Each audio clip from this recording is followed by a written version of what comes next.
बीड आणि परभणीतील घटना अतिशय अस्वस्थ करणारी असल्याची टीका खासदार सुप्रिया सुळेंनी केली आहे।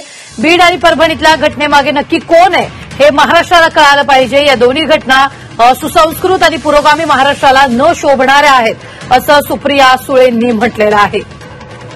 आताच्या क्षणाची ही सगळ्यात मोठी बातमी आपण पाहतोय।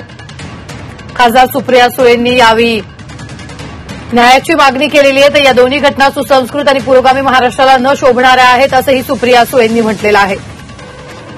बीडमध्ये झालेलं सरपंचाची हत्या आणि त्यानंतर परभणीत पोलीस कोठडीत झालेल्या सूर्यवंशीचा मृत्यू या सगळ्यांवर बोलताना अतिशय अस्वस्थ ही घटना अतिशय अस्वस्थ करणारी असल्याची टीका खासदार सुप्रिया सुळेंनी केली आहे।